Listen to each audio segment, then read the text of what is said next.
యాదాద్రి భువనగిరి జిల్లా గూడూరు గ్రామంలో మంత్రి కోమటిరెడ్డి వెంకటరెడ్డి పాల్గొన్న సభలో రభస జరిగింది. బీఆర్ఎస్ హయాంలో నిర్మాణం పూర్తయిన గ్రామ పంచాయతీ భవనం ప్రారంభోత్సవం ఈరోజు జరిగింది.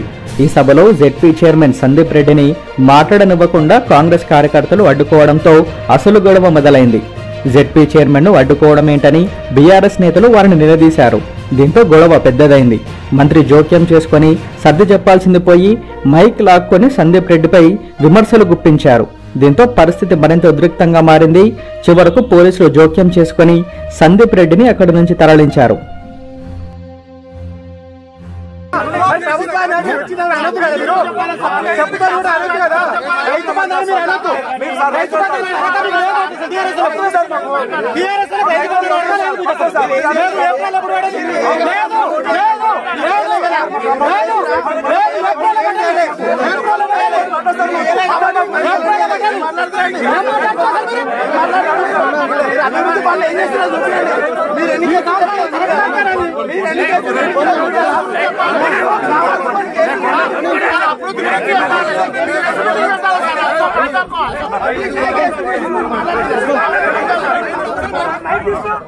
రైతు బంధు ఇచ్చింది మేము,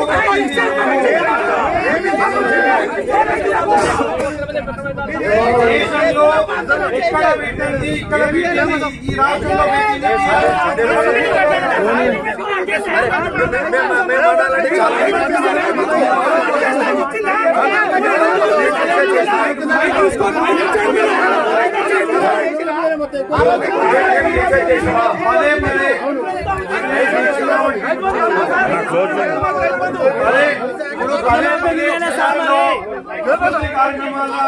ఓపెనింగ్ కార్యక్రమాలు ఏదైతే జరుగుతున్నారో మీరందరూ గుర్తుపెట్టుకోవాల్సిన అవసరం ఏంటంటే ఇవన్నీ శంకుస్థాపన టీఆర్ఎస్ ప్రభుత్వం మేము పెట్టిన ఫండ్స్ ఓపెనింగ్ చేస్తున్నాం తప్ప కాంగ్రెస్ గవర్నమెంట్ వచ్చిన తర్వాత ఒక ఫండ్ పెట్టలేదు, ఒక శంకుస్థాపన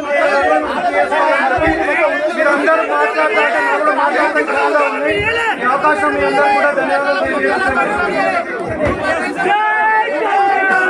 కేసీఆర్ ని అలా పార్టీని మూసిగా పాతి పెట్టి మురికి కుంపలు వేసి పడేస్తే ఆయన ఖాళీ కోడి సరిపోడంట. ముఖ్యమంత్రి అనే పదవికి ముఖ్యమంత్రి అనే వారికి ఎవరు ఆ కుర్చీలో ఉన్న గౌరవం ఇవ్వాలి. కేటీఆర్ కి ఎంత అహంకారం అంటే ముఖ్యమంత్రి పట్టుకొని ఖాళీ కోడి అంటాడా? నేను ఒకటే చెప్తున్నా, కేటీఆర్ మిస్టర్ బచ్చాగాలివి రేవంత్ రెడ్డి ఏళ్ళు కోటి కూడా పనికిరావు. మీరు అయ్యే ఎమ్మెల్యే అయితే ఆ పేరు పెట్టి అమెరికా నుంచి వచ్చి 80 ఓట్లతో ఎమ్మెల్యే గెలిచినాం. మా నాయన ఎమ్మెల్యే కాదు, రేవంత్ రెడ్డి ఆయన ఎమ్మెల్యే కాదు, వ్యవసాయ కుటుంబం కష్టపడి ప్రజల కోసం పోరాటం చేస్తే ఎమ్మెల్యేలు అయినాం. ఇక్కడ కూడా సందీప్ రెడ్డి కూడా పెద్ద నాయకుడు మాధవ్ రెడ్డి పేరు చెప్తే జడ్పీటీసీ అయింది తప్ప ఇలా సర్పంచ్ కూడా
జరుగుతున్న ఈ సభలో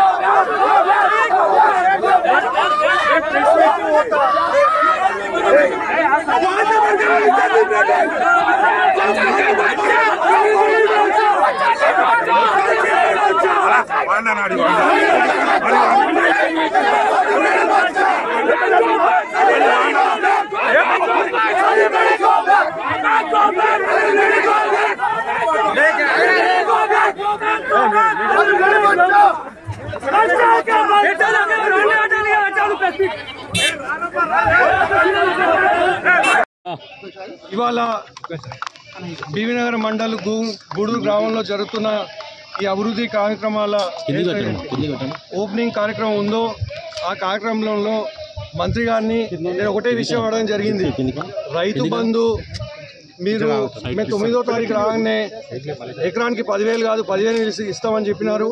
అలాగే 9వ తారీఖు ఏది మన లోన్స్ వేవర్ చేస్తారు, రైతు రుణాలు మాఫీ చేస్తామని కూడా చెప్పినారు. వాళ్ళు ఇంకా మీరు 3 రోజుల ముందు కూడా ఎలక్షన్ 3 రోజుల ముందు కూడా మీరు లోన్లు తీసుకున్న వాళ్ళు అయితే లోన్లు తీసుకోండి, మేము 9వ తారీఖు రాగానే ఫస్ట్ సంతకం పెట్టి రుణమాఫీ చేస్తామని చెప్పడం జరిగింది.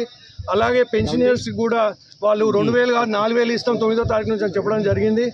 అది కాకుండా కరెంటు బిల్లులు ఏవైతే ఉన్నాయో మీరు బిల్లులు కట్టవద్దు, మేము వచ్చిన తర్వాత 200 లోపు బిల్లులు కట్టాల్సిన అవసరం లేదని చెప్పడం జరిగింది. ఆ విషయాల మీద నేను అడిగితే వారు దాని మీద సమాధానం చెప్పకుండా ఇవాళ పర్సనల్గా పోయి ఏదేదో మాట్లాడడం జరుగుతుంది నా మీద. అది కరెక్ట్ కాదు. మంత్రి గారు వారికి గౌరవాన్ని 6 సార్లు గెలిచినా, నేను 2 సార్లు మంత్రి అయినా, నేను రిజైన్ ఆ దీక్షతోని ఇలా తెలంగాణ వస్తే దాంతో రేవంత్ రెడ్డి ముఖ్యమంత్రి అయినా. నువ్వు దొంగలాగా నీళ్లు పోసుకొని అగ్గిపెట్ట దొరకలేదంటే పాపం అమాయకులు 1,200 మంది చచ్చిపోయి అలాంటి చూడలేక మేము మా ఎంపీలం మా కాంగ్రెస్ వాళ్ళం మా సోనియా గాంధీ నొప్పించి తెలంగాణ తెస్తే మీ మావతోని తెలంగాణ వస్తే ఆయన భిక్ష పెట్టే ఆ భిక్షతో రేవంత్ రెడ్డి సీఎం సిగ్గు లేకుంటే ఎందుకు మాట్లాడారు? బాగా మాట్లాడుతూ మెంటలైన అర్రా మీరేమన్నా కాలికోటు కట్టుడు వాళ్ళ మావ దీక్ష చేసినప్పుడు 2 ఎంపీలు, ఒక ఆమె లింగులెట్టుకొని విజయశాంతి మా పార్టీకి వచ్చింది అప్పటికే. వీడు ఒకటే కేసీఆర్ ఒకటే ఎంపీ, మా ఎంపీలు 13 మంది సొంత పార్టీని సోనియా గాంధీ సస్పెండ్ చేసింది పార్లమెంట్కి వెళ్ళి. నేను మంత్రి పదవి మొత్తం రిజైన్ చేసి గడియారం కాడ కూర్చున్నా. మా నాయకులు ధర్నాలు చేసిను. అరే ప్రజలు కోరుతున్నారు, సకల జన్లు కోరుతున్నారు, పిల్లలు చచ్చిపోతున్నారు, మా సొంత పార్టీ వాళ్ళని చెప్పి తెలంగాణ సోనియా గాంధీ ఇచ్చి ఆమె దేవత అని చెప్పి వాళ్ళ ప్రజలు 10 ఏళ్ళు ఏదో దళితులు ముఖ్యమంత్రి డబుల్ బెడ్రూమ్ ఇళ్ళని మోసాలు చేసి దోచుకుంటే అయినావు. మీ చరిత్ర మీ టీఆర్ఎస్ పార్టీ ఎప్పుడైతే బీఆర్ఎస్ పెట్టుకున్నావో, బీఆర్ఎస్ అంటే బొందలగడ్డ రాష్ట్ర సమితి బొందలగడ్డ పడ్డది. ఇక్కడ పిల్లగాడు వచ్చిండు, వార్డు మెంబర్ కూడా దిక్కులేదు. వార్డు మెంబర్ కంటే తక్కువ, వార్డు మెంబర్ కాదు ఇంకా ఏమన్నా ఆ పక్కింటోడు కూడా ఓటాడు ఆ పిల్లగాడికి. వాడు రైతు బంధు గురించి మాట్లాడుతున్నావు. ఎంకరెడ్డి ఎప్పుడైనా రైతులను తిడతాడా? నువ్వు బండ సంవత్సరం సబ్సిడీ పోయి లాగ్ బుక్ చేస్తే బస్ పై ఆపరేటర్ చెప్పిండు 24 గంటలు వస్తాను బస్ ఎంత వస్తుంది అంటే చూడు సార్ లాగ్ బుక్ ఈయన ముందు 6 గంటలు కూడా వస్తలేదు అని చెప్పి ఆయన టీవీలో మాట్లాడు. ఆయన సస్పెండ్ చేసి ఇప్పుడు మన నౌకరు ఇప్పించిన. అప్పుడేమన్నా రాష్ట్రంలో లాగ్ బుక్లు తెప్పించాను. నేనేమన్నా 70% మందికి ఇచ్చాను, కొందరు మిగిలింది వాళ్ళకు కూడా 2-3 రోజులు ఇస్తున్నాం. ఎవడన్నా రాలేదన్నావా అని చెప్తాం కొడతా అంటే ఈ పనికిరాని టీ న్యూస్ అని ఒకటి ఉంది. టీ న్యూస్ అంటే తెలుగు తక్కువ న్యూస్ అది. ఆ న్యూస్ ఒకటి ఏం చేసినంటే చెప్తాం కొట్టండి అని టీఆర్ఎస్ వాళ్ళు చెప్తాం కొట్టమంటున్నా. మళ్ళా చెప్తున్నా టీ న్యూస్ ఉంటే చెప్పుకోరి. ఈ న్యూస్ ఉన్నారా చెప్పుతాం కొట్టమని చెప్తున్నా. రాలేదన్నావా 10,30,00,000 మంది 56 రోజులలో ఉచితంగా అక్క చెల్లెలు ఇవ్వాలి పేదోళ్ళు బస్సు ఎక్కిండ్రు. మీరు 3 రోజులలో చూడండి గ్యాస్ సిలిండర్లు కానీ ఇవన్నీ ఈ వారం 15 రోజుల చెప్పిన 100 రోజులు అన్ని చేస్తాం. మంచిగా ఉన్న ప్రోగ్రాంలో ఒక్కడే వచ్చాడు, గన్మెన్ లేడు, ఒక కార్యకర్త లేదు. ఆయన లీడరు, ఆయన జడ్పీ చైర్మన్, 5 ఏళ్ళు జడ్పీ చైర్మన్ ఉండి ఆ పిల్లగాడు ఊళ్ళకు రోడ్ వేసంగానే వస్తా అంటే ఆ ఊరు లేదు, రోడ్డు లేదు, ఆ ఊరికి పోయింది లేదు. ఆ గొడపడితే నేను దత్తత తీసుకొని మా సర్పంచ్ కిషారెడ్డి చెప్తే దేశంలో బెస్ట్ గ్రామ పంచాయతీ అవార్డు వచ్చింది. అది ఆ పిల్లగాడు. ఇంతమంది ఉన్నారు, ఒక్కడైనా టీఆర్ఎస్ ఉన్నాడా? అందుకనే కేటీఆర్తో పాటు ఈ పిల్లలకు అందరికి మధ్య ప్రభించండు. వీళ్ళు శాశ్వతంగా గవర్నమెంట్ అనుకోరు. కాంగ్రెస్ వచ్చేసరికి ఏం అర్థమైతలేదు. ఇప్పుడు కాదు 5 ఏళ్ళు కాదు 10 ఏళ్ళు కాదు కదా, ఇంక 20-30 ఏళ్ళు కాంగ్రెస్ ప్రభుత్వం ఉంటుంది. ఇలా రేవంత్ రెడ్డిని తిడితే కేటీఆర్ లీడర్ అవుతారు అనుకున్నాం. మళ్ళీ సార్ రేవంత్ రెడ్డి హరీష్ రావు కూడా ఓడిపోయే ఖాయం. ఒకటే ఛాలెంజ్ చేస్తున్నా, మీ 2 సీట్ల కంటే పార్లమెంట్ సీట్లు ఎక్కువ తెచ్చుకోరి. మాకు 12 సీట్ల కంటే తక్కువ వస్తే కోమటిరెడ్డి ఛాలెంజ్ విసురుతున్నా. నా ఛాలెంజ్ మీరు స్వీకరించండి. మీ మెదకు అది కూడా మెదకు కూడా రాదు మా లెక్కల. మాకు బీజేపీ మధ్యలో పోటీ ఉంటుంది. కాంగ్రెస్ 13-14 సీట్లు గెలవబోతుంది.